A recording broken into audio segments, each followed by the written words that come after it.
এটা ধরে রেখেছিল যে ওয়াকিমুস সালাত ওয়া আতুজ যাকাত, নামাজকে কায়েম করো এবং তার সাথে সাথে পয়সা দাও। পয়সার কথা শুনতে গেলে কেউ সুরসুর করে পিছন দিকে পালিয়ে যেতেন না।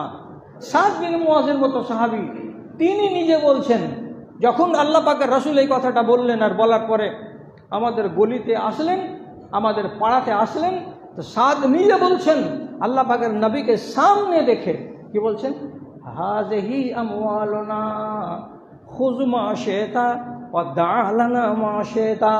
হে আল্লাহ পাকের রাসূল, এই যে দেখছেন এগুলো আমাদের মাল, এগুলো আমাদের ধন সম্পত্তি। কি দেখাচ্ছিলেন সেগুলো বিভিন্ন ক্যাটাগরির বিভিন্ন রকমের খেজুর দেখাচ্ছিলেন। কোনোগুলো হলো আজওয়া, কোনোগুলো হলো আম্বার, কোনোগুলো আর কিছু, কোনোগুলো আর কিছু।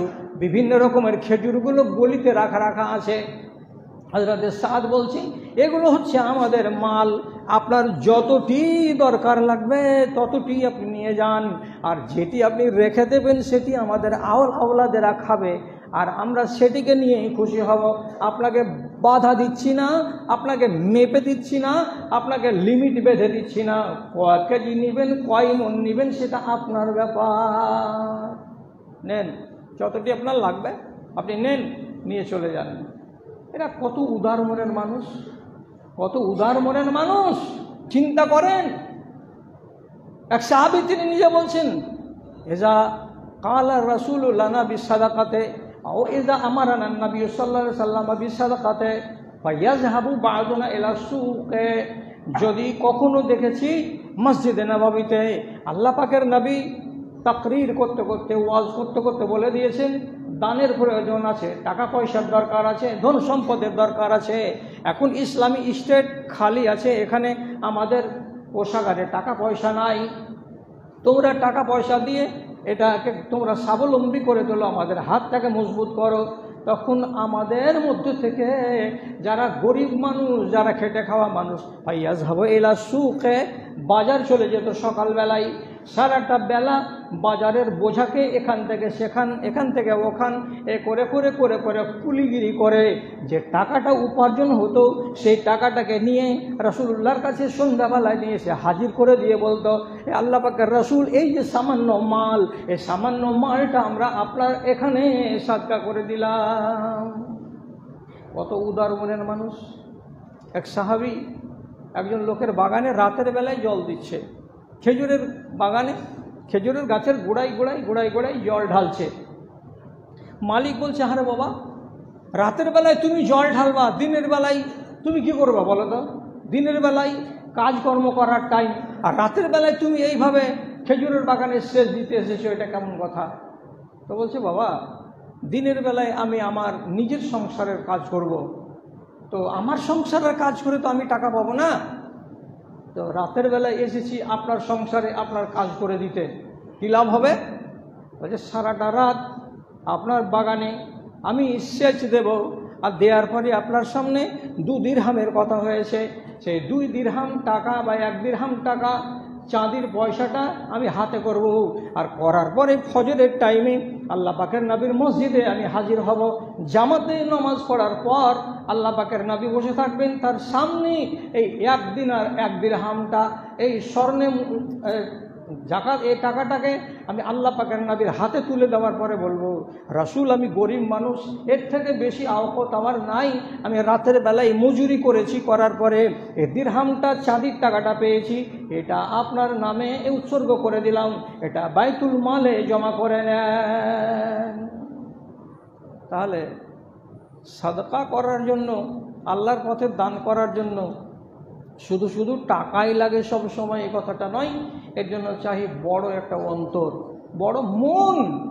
মন যদি বড় না মিলে, আর এর প্রতি যদি আপনার অগাধ আস্থা না থাকে, ভরসা না থাকে, তাহলে পারে মানুষের পা এগিয়ে আসবে না এই পথে। আল্লাহ পাক নবী বলছেন, কুল্লু ইমরিইন ইয়াকুমু ফি জিল্লি সাদাকাতিহি ইয়াউমাল কিয়ামাহ। আলেমের মুখ থেকে ওয়াজ শুনেছেন, কিয়ামতের মাঠে কাঠফাটা রোদ হবে।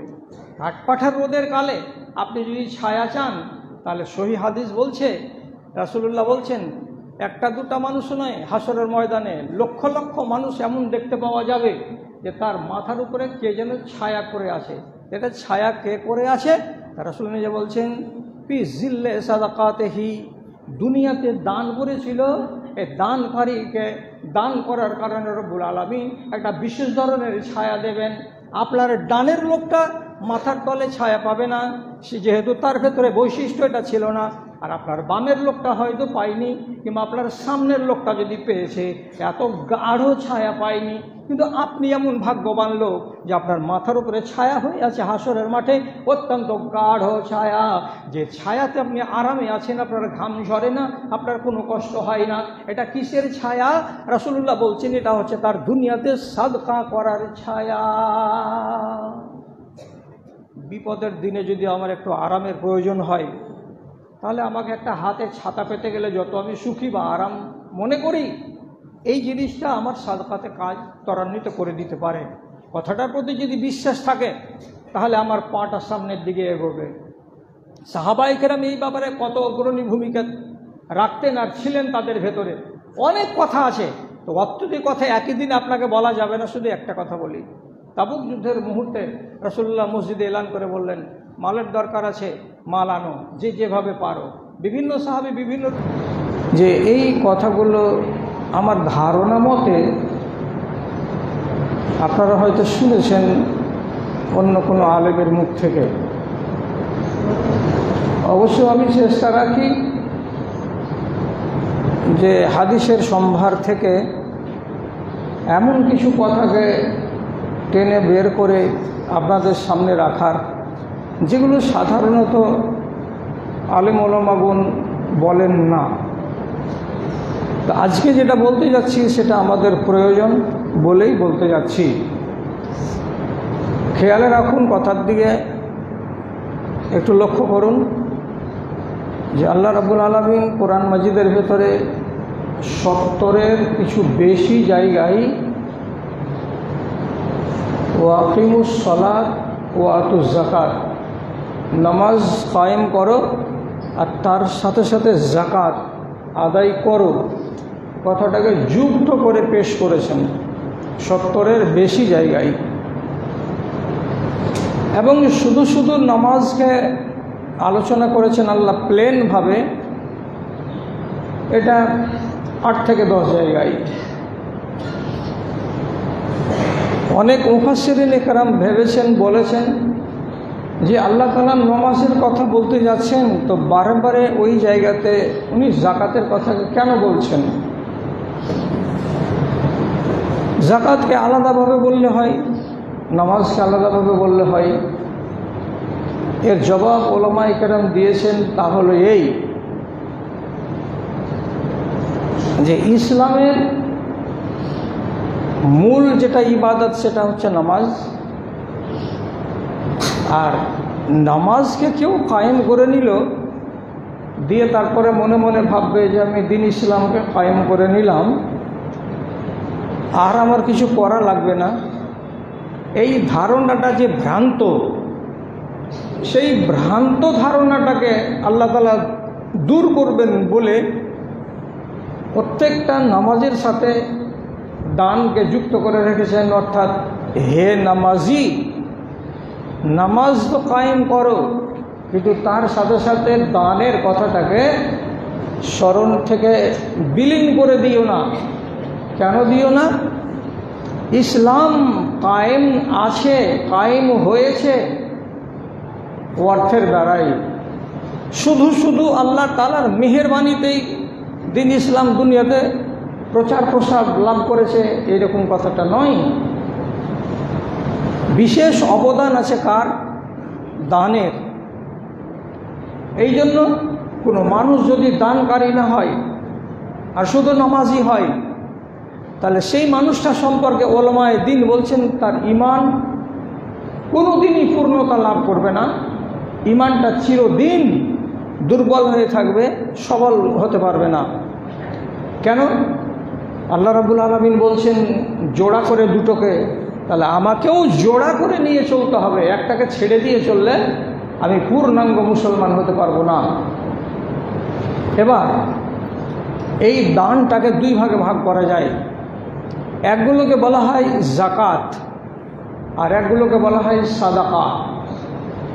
জাকাতের মানে হলো পবিত্র করা, আর সাদাকার মানে হলো আল্লাহর পথে খরচ করার কাজটাকে হাতে দেখিয়ে দেওয়া। হ্যাঁ আমি মানি, এই দেখেন আমি দিয়ে দিলাম, তো মেনে দিলাম, তার জন্য এইটাকে নাম দেওয়া হয়েছে সাদাকা, মানে সত্য করে আমি দেখিয়ে দিলাম। জাকাত থাকে শর্তের সাথে বাঁধা। 1 বছর না হতে গেলে কোনো মানুষের উপরে তার ধনে মালের, গবাদি পশুতে, সোনা চাঁদিতে জাকাত বর্তায় না। আর সাদাকার জন্য সময় নেই, সাদাকার জন্য কোনো শর্ত নেই, সাদাকার জন্য দিন আর রাত বলে কোনো নির্দিষ্ট ক্ষণ নেই।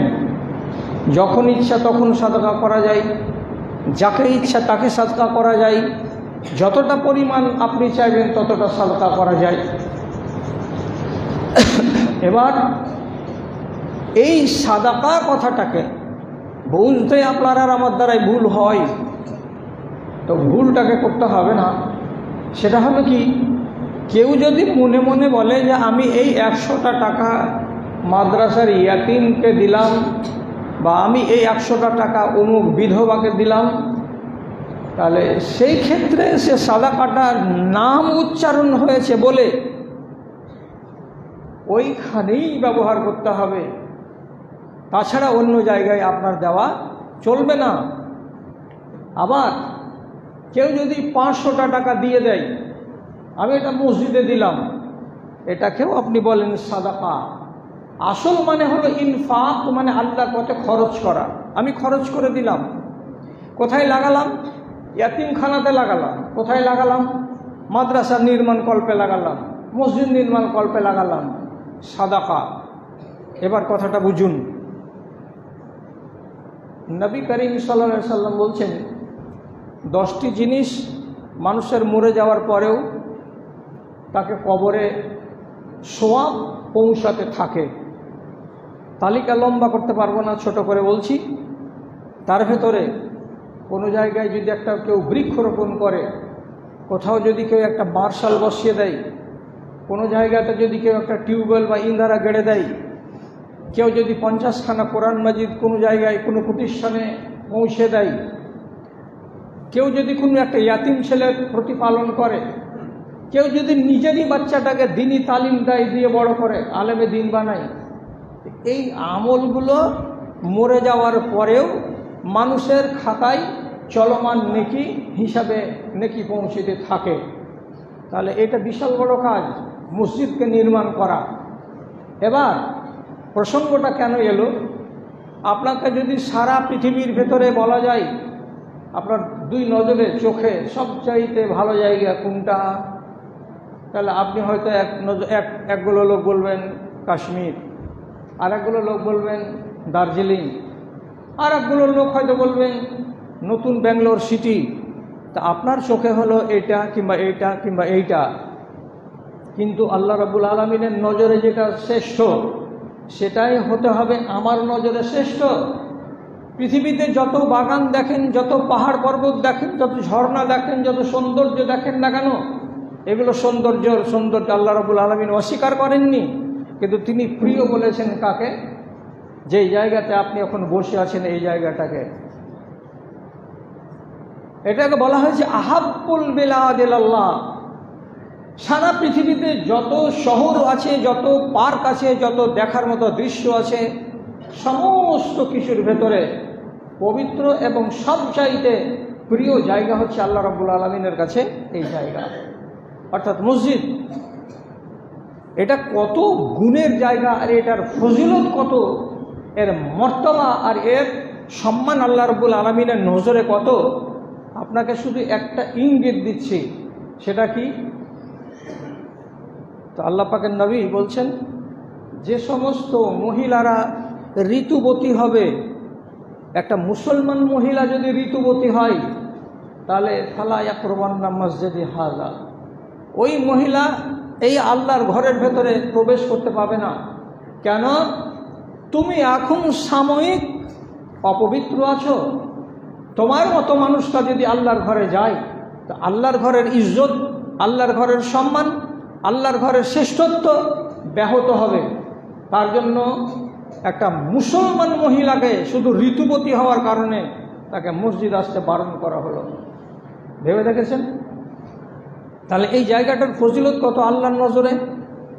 আপনাকে আর একটা বলছি, আল্লাহ পাকের নবী বলছেন, মান আকালা মিনহা যাইনে, পেঁয়াজ এবং রসুন, এই দুটো জিনিসকে রাসূলুল্লাহ দেখিয়ে বলছেন, আমার উম্মতেরা তোমাদের ভেতরে কেউ যদি এই দুটো জিনিসকে খায়, বারণ করছেন না খেতে, বরং বলছেন কেউ যদি খায় তাহলে কাঁচা পেঁয়াজ এবং কাঁচা রসুন খাওয়ার পরে আমার মসজিদে আসিও না। মসজিদে আসা নিষেধ। কাঁচা পেঁয়াজে আর কাঁচা রসুনে কি আছে? ওর যে গন্ধটা, যেটা আমার জন্য হালাল, আপনার জন্য হালাল, কিন্তু এই জিনিসটাই আল্লাহর মসজিদে যখন আসবেন তখন এটা বেয়াদবির কারণ হয়ে দাঁড়াবে। যেহেতু ফরিস্তা আছেন এখানে অগণিত, সমস্ত ফরিস্তা আপনার আশেপাশে আগে পিছে ডানে বামে আছে, তা আপনার কাছে বসে তারা আপনার হিসাব নিকাশ, আপনার রিপোর্ট, আপনার সম্পর্কে ধ্যান ধারণা নিয়ে রব্বুল আলামিনের কাছে যে তারা যাবেন, এ কাজে তাদের কষ্ট হবে। সুতরাং রাসূলুল্লাহ বলছেন পেঁয়াজ আর রসুন কাঁচা খাওয়ার পরে আমার মসজিদে আসবে না। এবার ভালো করে বুঝুন, হযরত ইব্রাহিম আলাইহিস সালাতু ওয়াস সালাম নিজে স্ত্রীকে আর বাচ্চাকে রেখে দেওয়ার পর আল্লাহ তাআলাকে আওয়াজ দিয়ে বলছেন, আপনার ঘরের পাশে, আপনার বাড়ির পাশে নিজের বিবিকে আর বাচ্চাকে রেখে দিয়ে চলে গেলাম। তাহলে কাবাটাকে বলছে, মসজিদে হারামটাকে বলছে কি এটা আপনার বাড়ি, এটা আপনার ঘর। পৃথিবীতে যত মসজিদ আছে সমস্ত হচ্ছে আল্লাহর ঘর, সবটা মসজিদের জন্য একই বিধান।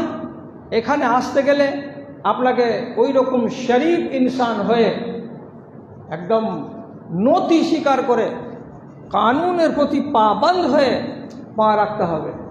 এমন পর্যন্ত কি আপনাকে সহিহ হাদিস বলছি, হযরত উমর রাদিয়াল্লাহু তাআলা আনহু একদিন মসজিদে নববীতে আসেন, সাইব ইবনে ইয়াজিদ রাদিয়াল্লাহু তাআলা আনহুর মতো একজন সাহাবী, তিনি বলছেন, কুনতু কায়মান ফিল মসজিদে, আমি মসজিদে দাঁড়িয়ে আছি, আমার দিকে একটা ছোট্ট পাথরে এইরকম করে কেউ যেন মারলো। আমি পিছন দিকে ঘুরে দেখছি তো ফায়জা হুয়া ওমর, তো দেখছি যে হযরত উমর এইভাবে ছোট্ট একটা পাথর নিক্ষেপ করে উনি কি বুঝাতে চাইলেন। আমি যদি বলি এ সাহেব, তাহলে আওয়াজটা বড় হবে।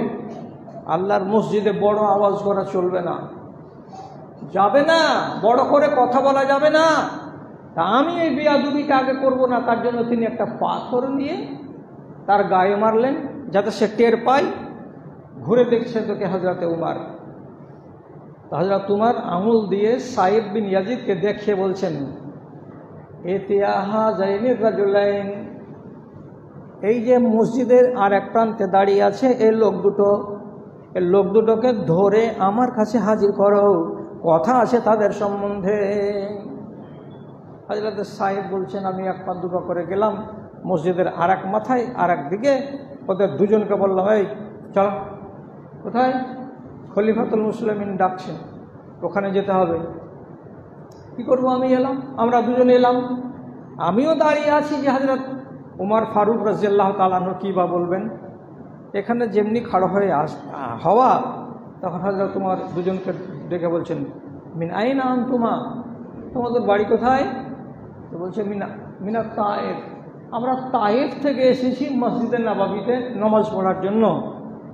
তখন হযরত উমর বলছেন, লাউ কুনতুমা মিন আহলে হাযাল বালাদে লাউজাতুকুমা, তোমরা দুজন যদি এই শহরের বাসিন্দা হতে, এই মদিনা নগরের যদি তোমরা লোক হতে, তাহলে এই জনসমক্ষে এই হযরত উমরের যে লাঠি দেখছো, লাঠিটা দিয়ে তোমাদেরকে এমন শিক্ষা দিতাম যে সারা জনমের মতো সেই শিক্ষাটা তোমরা ভুলতে না।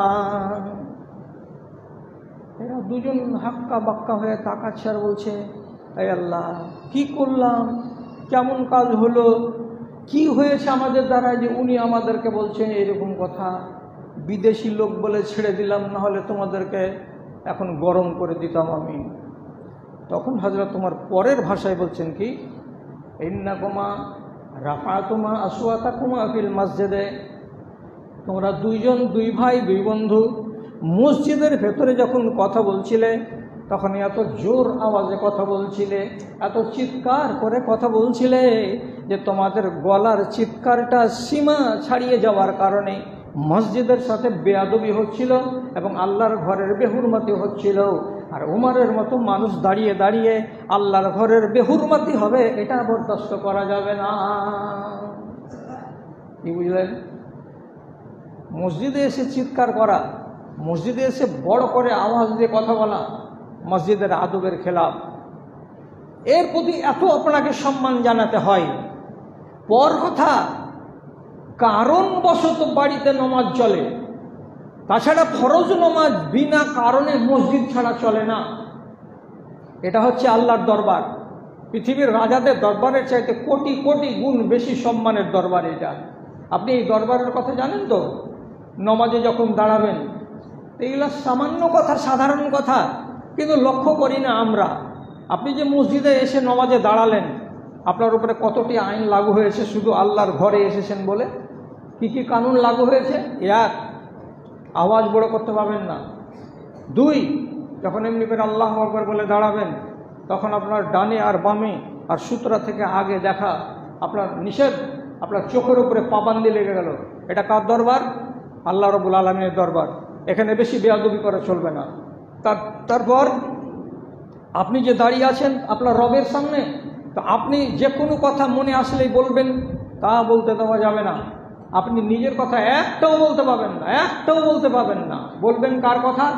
যেখানে যেটা কথা আপনাকে বলতে বলা হয়েছে সেই কথাটাই বলবেন, তার বাইরে আপনি একটাও কথা বলতে পারবেন না।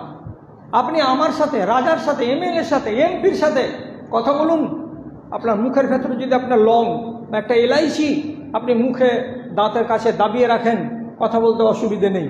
কিন্তু রব্বুল আলামিনের দরবারে আপনি দাঁড়িয়েছেন আর মনে মনে বলবেন আমার মুখে একটা লবঙ্গ আছে তো কি, ভালো সেন করছে, মুখে রেখেছি, নামাজ পড়ছি না। এটা আল্লাহর দরবার। এই দরবারে এসে এইগুলো করা চলবে না। মুখ থেকে খানা বের করো, একদম পরিষ্কার হয়ে যাও, তারপরে ডানে আর বামে দেখবে না, চোখটাকে আমার দরবারের কাছে একদম নিবদ্ধ করো, এখান থেকে বাইরে যাবে না। তাহলে মসজিদে আসতে গেলে কতটি আদব আর কতটি শিষ্টাচার আমাকে মেনে চলতে হয়। কেন চলতে হয়? এর নাম হলো বাইতুল্লাহ, এটা হচ্ছে আল্লাহর ঘর। তাহলে সেই ঘরের যদি এত ফজিলত হয়, তাহলে সেই ঘরকে নির্মাণ কল্পে সাহাবায়ে কেরামদের কিছু ভূমিকা দেখা যাবে। এক একটা, যখন মদিনা মসজিদকে নির্মাণ করার প্রয়োজন দেখা দিল, তো রাসূলুল্লাহ বললেন এই জায়গাটা কার? তো বলছে দুজন ইয়াতিমের। ইয়াতিম, কিছু নেই ওদের। রাসূলুল্লাহ বললেন ইয়াতিম দুটাকে ডাকো এবং ওদের ওয়ালিকে ডাকো। ডাকা হলো, দেওয়ার পরে বলছেন সামেনুনি আলা হায়াতুকুম, তোমাদের এই জায়গাটার দাম কত নেবে? তোমরা একটু দাম ধার্য করে দাও, আমরা কিনে নেব। আর নেওয়ার পরে এইখানে আল্লাহর একটা ঘর নির্মাণ করব, এখানে ইবাদত হবে, মানুষেরা আল্লাহর উপাসনা করবে। এই ঘরটা হচ্ছে বাইতুল্লাহ, মানে আল্লাহর ঘর। রাসূলুল্লাহর কাছ থেকে দুই ইয়াতিম বালক শুনে বলছেন মসজিদ বানাবেন? হ্যাঁ। তো মসজিদ যখন বানাবেন আল্লাহর ঘর, তাহলে আমরা দাম করাকরি করব না, আমরা এতে শরিক হব। কিভাবে শরিক হবে? আপনি মসজিদ বানিয়ে নেন আমাদের জায়গায়, আমরা মসজিদের নামে জায়গাটাকে একবারে লিল্লাহ ফিল্লাহ দিয়ে দিলাম। তাহলে দুটাই ইয়াতিম বালক যদি তাদের কোনো সাই সম্পত্তি না থাকে, অথচ যদি জায়গাটাকে দান করে দিতে পারে, তাহলে থেকে কি বোঝা যায়? দান করার জন্য খাতা ভর্তি টাকা লাগে না, দান করার জন্য মাঠে 50 বিঘা জমি লাগে না, দান করার জন্য একটা মন লাগে। মনটা যদি থাকে তাহলে দান হয়, আর মনটা না থাকতে গেলে দান হয় না। রাসূলুল্লাহ ওই জায়গাতে মসজিদ বানাতে যখন শুরু করলেন, শুরু করার প্রারম্ভিক কালের ইতিহাস, সবচাইতে ধনী ব্যক্তি ছিলেন হযরত উসমান গনি রাদিয়াল্লাহু তাআলা আনহু। তিনাকে বলা হলো এক ধাপ, তারপরে আবার উনাকে বলা হয়েছিল যখন মসজিদটাকে বড় করতে হবে তখন আর এক ধাপ, আর মাঝে মাঝে তিনি বলতেই থাকতেন হযরত উসমানকে। এবং যখনই স্টেটের জন্য এবং এই ইসলামী কান্ট্রির জন্য তার উন্নয়ন কল্পে টাকার আর পয়সার দরকার হতো, রাসূলুল্লাহ নামাজের পরে শুধু আদেশ করে দিতেন, সাহাবায়ে কেরাম এই দরকার আছে, তোমরা একটু এইদিকে কান লাগাও। চিন্তা করে একদিন রাসূল এরকম মসজিদে নববীতে হঠাৎ করে একদিন বলছেন, সামনে তাবুকের যুদ্ধ, এখন কিছু টাকা পয়সার দরকার, কিছু মালমাত্রার দরকার, সাহাবীরা তোমরা একটু নজর দাও এইদিকে। সাহাবীদের ভেতরে এই নিয়মটা কত ছিল যে তারা আল্লাহর বিধানটাকে কত আঁকড়ে রকমের এনেছিলেন। তার ভেতরে শুধু একটা উদাহরণ দিচ্ছি, হযরতে আবু বকর রাদিয়াল্লাহু তাআলা আনহু এটা এরকম বাসনে করে, যেটাকে আমরা ধামা বলি, এক ধামা মতো আনাজ নিয়ে এলেন, এনে রেখে দিলেন। হযরতে উমর ফারুক রাদিয়াল্লাহু তাআলা আনহু জালা মালাহু নিসফাইনে, বাড়ির যতটি মাল ছিল দুই ভাগ করেছেন, দুই ভাগ করে এক ভাগ বাড়িতে রেখে দিয়েছেন, আর এক ভাগকে বোরাতে করে, ছোট ছোট বোরার সাইজ এরকম করে 2-3 বোরা নিয়ে এসে রেখে দিয়েছেন। রাসূলুল্লাহ বলছেন,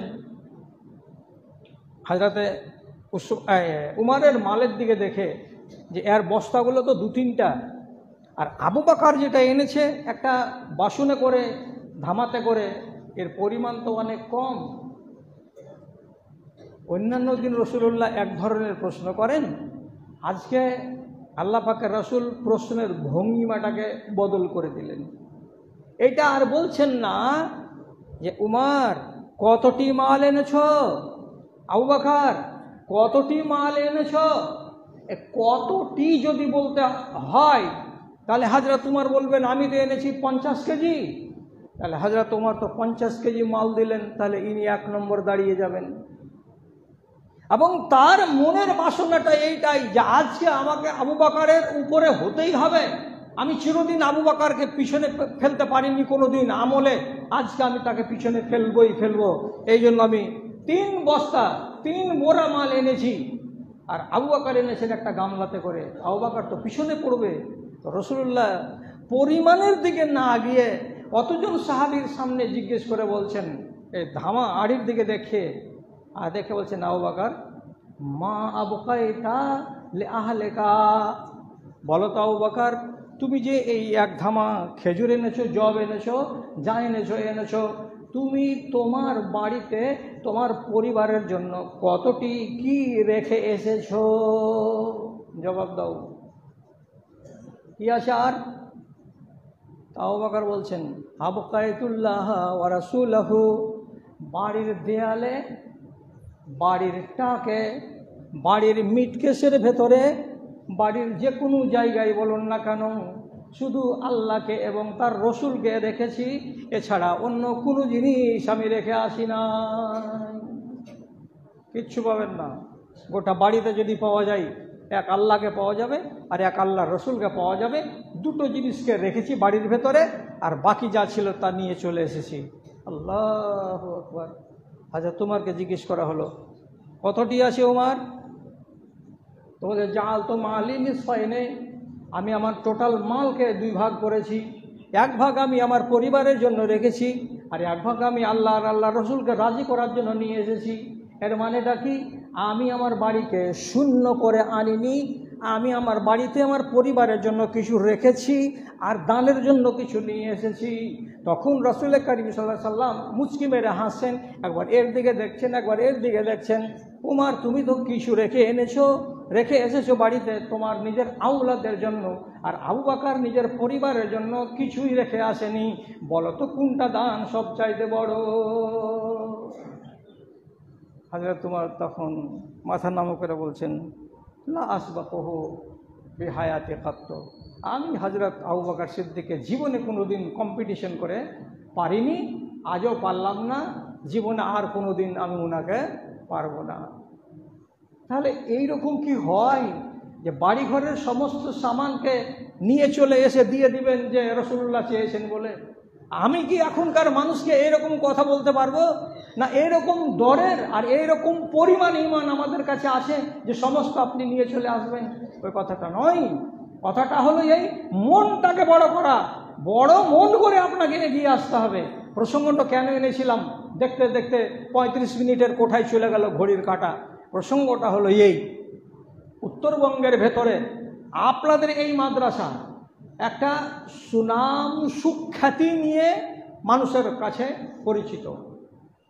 আপনি যেখানেই যাবেন উত্তরবঙ্গের, দক্ষিণবঙ্গের, আপনার এই বিকর তাহফিজুল কোরআন মাদ্রাসার নাম শুনলেই ও বলবে না যে এটা চিনতে পারি না।